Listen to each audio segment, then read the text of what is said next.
Espace TV, le 22h.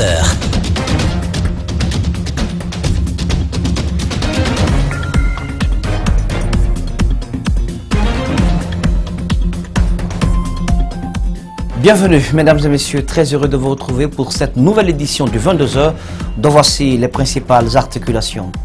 La grève des banquiers a vu son épilogue ce lundi tard dans la nuit. Une entente a fait été trouvée entre la FESABAG et l'APB.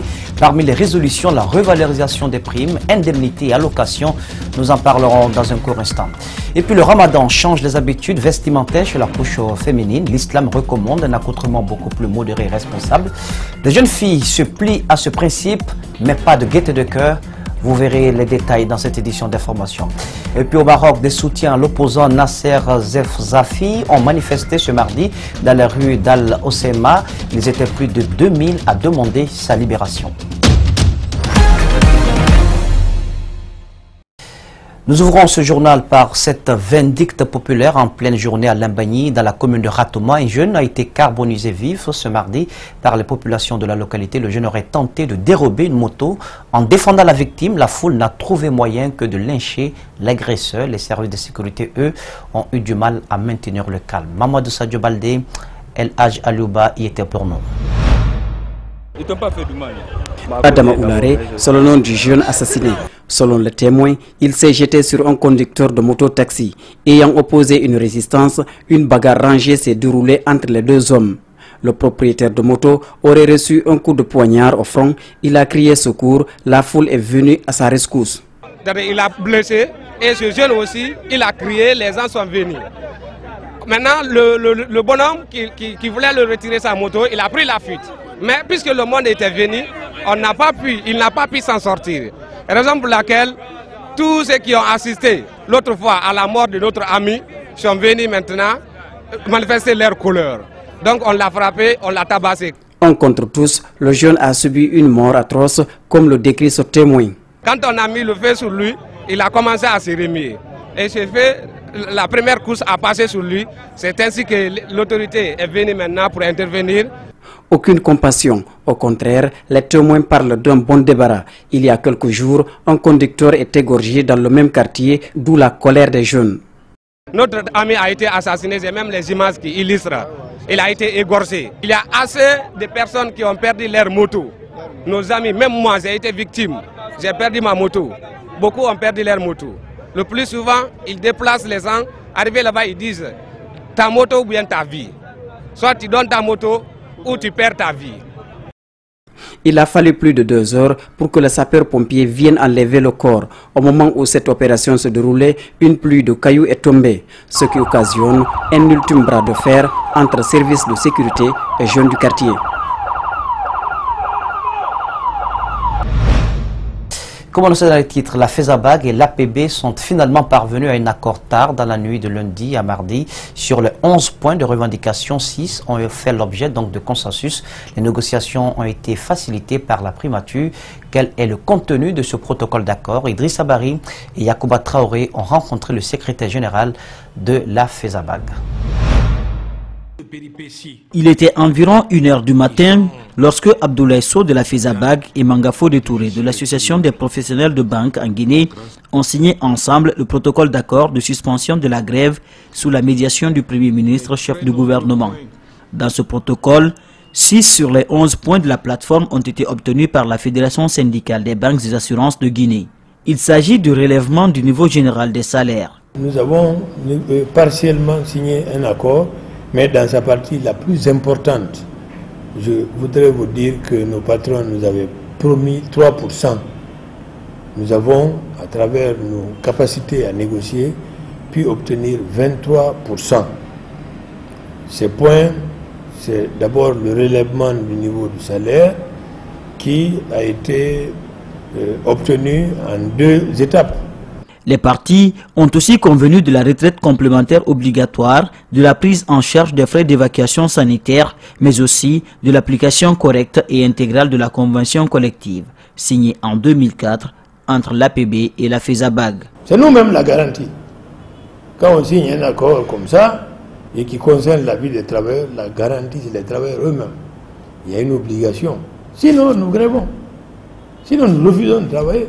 s'ils n'appliquent pas l'accord. Donc, il y a les autorités qui ont signé, qui sont des garants, mais le plus grand garant, le garant le plus sûr, c'est l'ensemble des travailleurs. La FESABAG, qui se réjouit de l'issue de ces négociations, par son secrétaire général, présente ses excuses à tous les clients pour le désagrément dû à cette grève.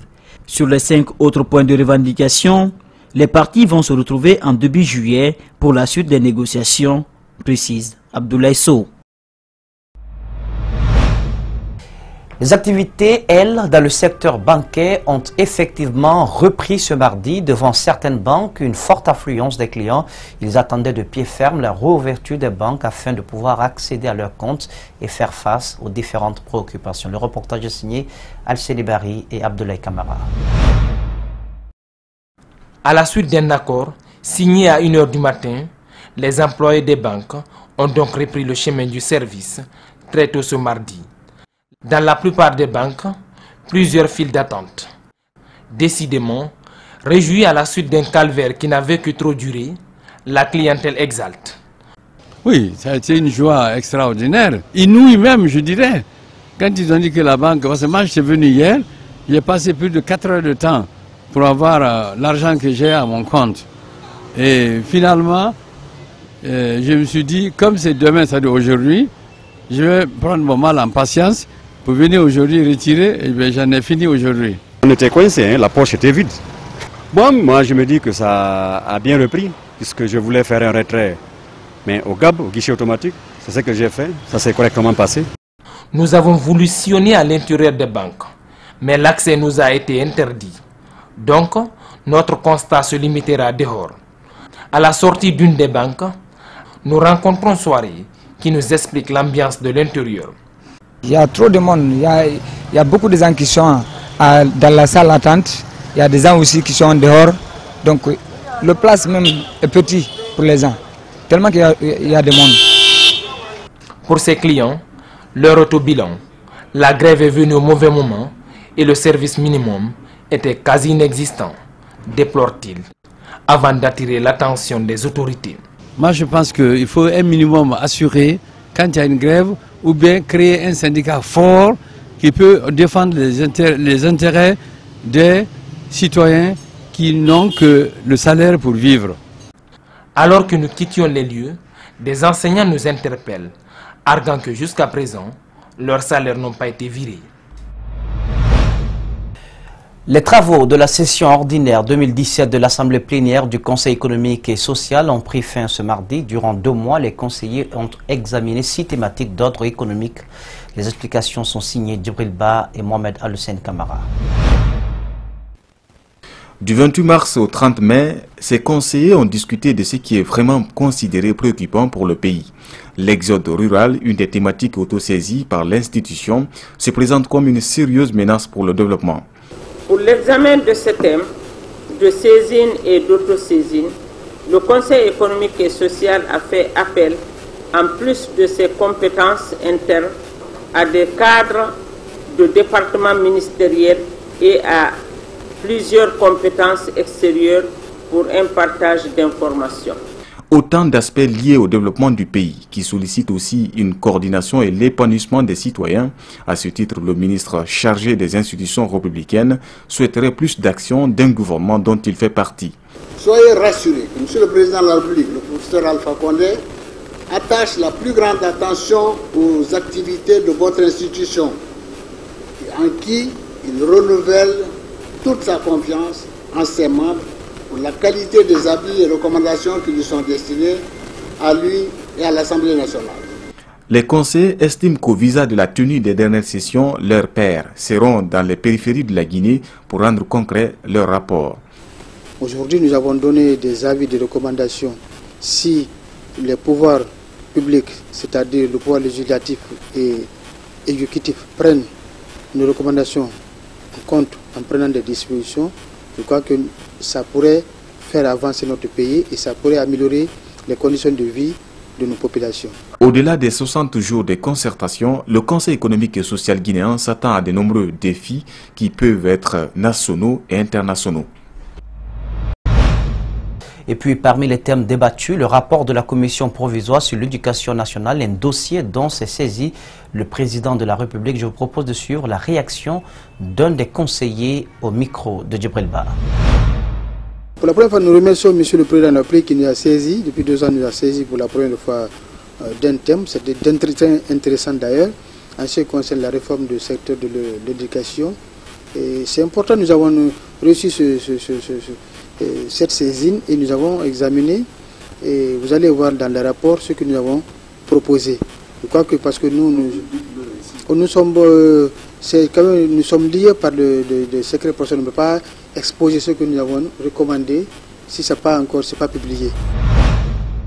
Dans 5 semaines, la session des lois à l'Assemblée nationale devra prendre fin. Le Code civil n'y figure toujours pas. Un collectif d'ONG menace de faire un sit-in devant le Parlement pour dénoncer ce retard. Le premier vice-président de la commission de loi reconnaît la légitimité de la démarche de l'ONG et tente de rassurer l'opinion publique. Mamadou Kalisso, Alseni Kamara. Le Parlement guinéen a accusé un énorme retard dans la programmation du Code civil. Cette attitude des élus du peuple exacerbe un collectif d'ONG qui menace de faire un sitting devant l'Assemblée nationale pour dénoncer ce retard. Le premier vice-président de la commission des lois affirme que ce retard est dû à l'absence des experts pour des raisons de santé et de certains membres de la commission des lois. Vous avez Monsieur le Président Mamadi Kandé qui était en mission aux États-Unis, qui n'était pas là. Vous avez Honorable Mamadou Seydou Baldé qui était dans le cadre du comité de suivi de l'application de l'accord qui était à Zéréboré avec Damaro.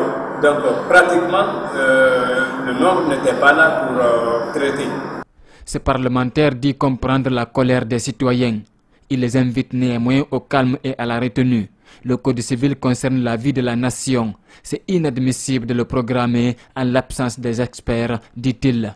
On n'a aucun intérêt de refuser de programmer ce code-là. Ça concerne toute la nation.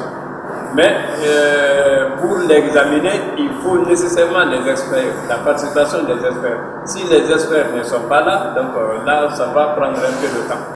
Actuellement, les députés examinent le règlement intérieur de l'Assemblée nationale, la loi anticorruption et le code de justice militaire. Si le code civil n'est pas programmé, il n'est pas exclu d'organiser une session extraordinaire à cet effet, conclut-il. La police nationale guinéenne change d'image peu à peu après l'étape de la formation des agents. L'heure est à la modernisation des commissariats de police. Lundi dernier, le ministre de la Sécurité et de la Protection civile a procédé à la pose de la première pierre d'un commissariat à Anta. L'infrastructure est financée par la société Iris. Le but est de renforcer la capacité opérationnelle de la police guinéenne. Malik Sangiana Kamara.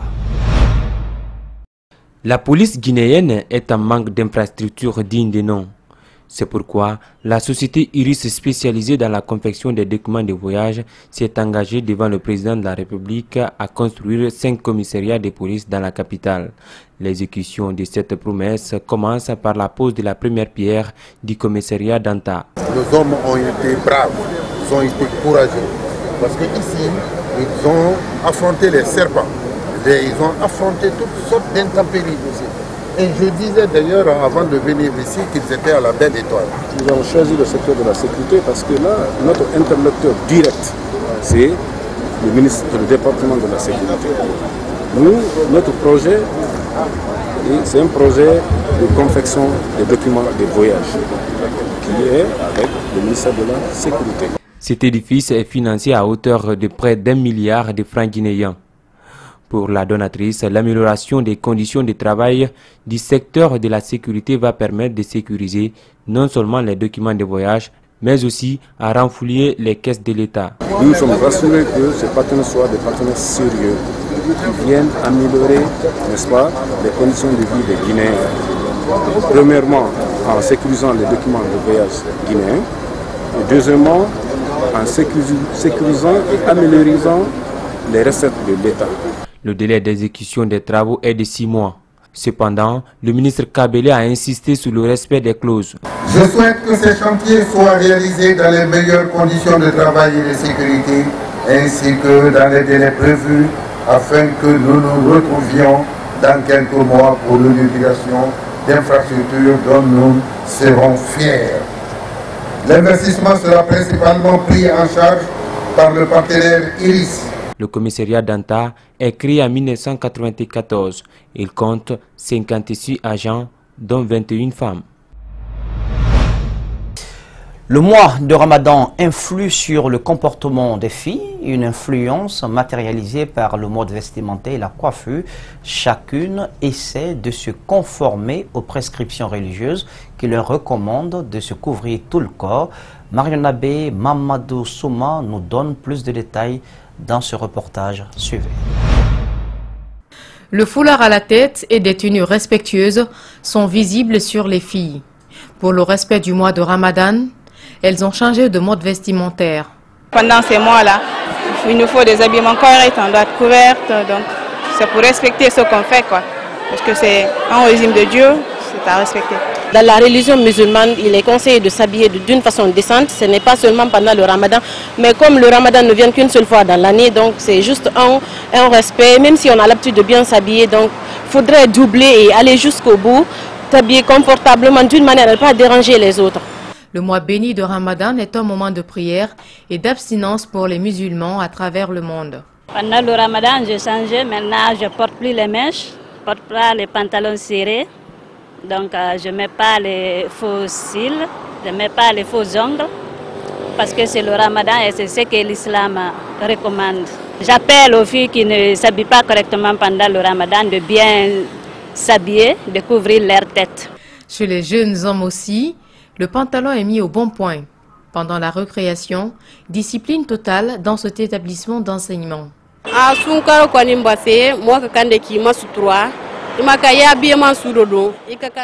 Pendant le Ramadan, nous devons nous habiller correctement. Nous devons beaucoup prier et faire du bien. Nous devons changer nos habitudes. Pendant cette période, nous devons soigner le langage et nos façons de faire.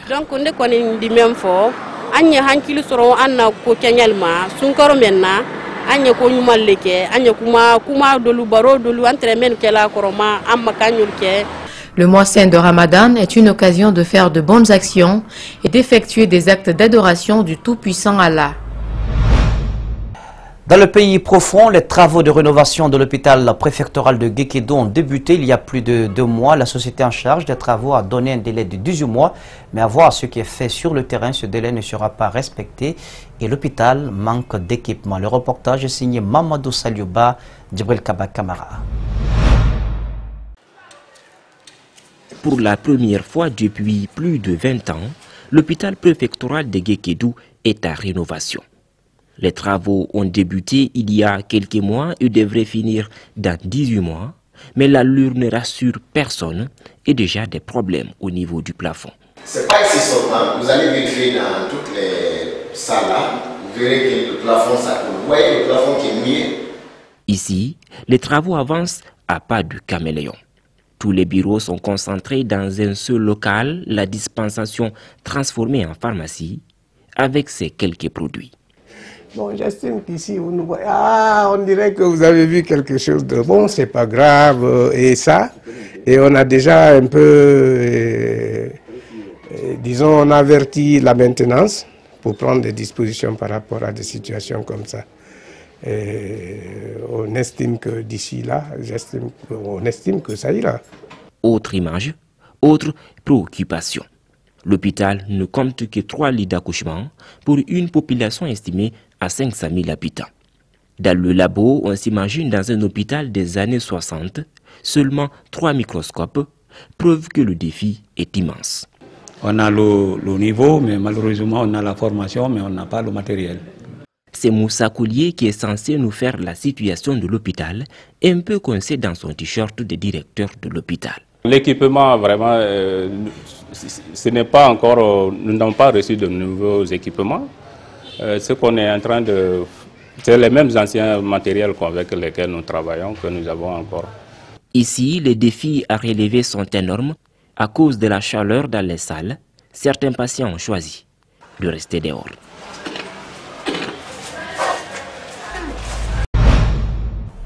Et puis dans le même registre, le dispensaire de Sélémoussaïa dans la préfecture de Kankan se trouve dans un état piteux. Dans ce village très enclavé, seul ce dispensaire permet aux villageois de se faire soigner. Mais aujourd'hui, l'unique médecin généraliste de ce centre médical se plaint de la vétusté et du manque d'équipement qui affecte fortement l'exercice de sa fonction. Abdraman Ba, Amara Alexila. Sélémoussaïa. Dans ce village reculé de la ville de Kankan, les villageois ont du mal à se rendre à l'hôpital préfectoral pour suivre des soins médicaux. Un seul dispenseur à leur disposition, celui-ci aussi manque d'infrastructures et d'équipements pour prendre en charge les patients. Mariama Sirabaldi est le médecin généraliste. Elle s'occupe pour la plupart des cas des femmes en grossesse. Elle fait souvent face aux urgences. Quand je vois ça dépasse à mon niveau, je réfère d'abord au chef de centre, au centre de santé. Maintenant, si là-bas aussi, et ils voient que c'est leur niveau, si ce n'est pas tout va à leur niveau, ils vont référer à l'hôpital central régional. Un lit d'hospitalisation, un autre pour la visite. La capacité d'accueil de ce dispensaire est très limitée.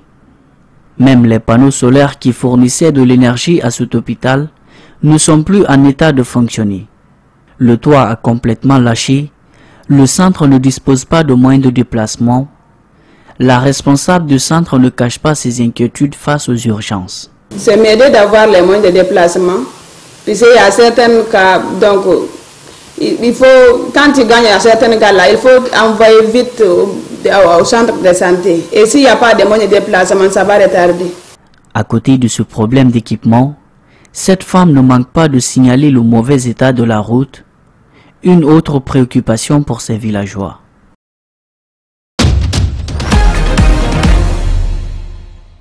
Voilà, mesdames et messieurs, ainsi donc s'achève cette édition d'information. Cadrage pour vous, Yacouba Traoré était présent. À la régie Nala ICDB, le tour sur la supervision technique d'Ali Kaba. L'info, c'est aussi sur Espace TV Guinée. Pour info, merci de votre aimable attention. Passez une excellente suite de programme à notre compagnie sur Espace TV. Regardons mieux.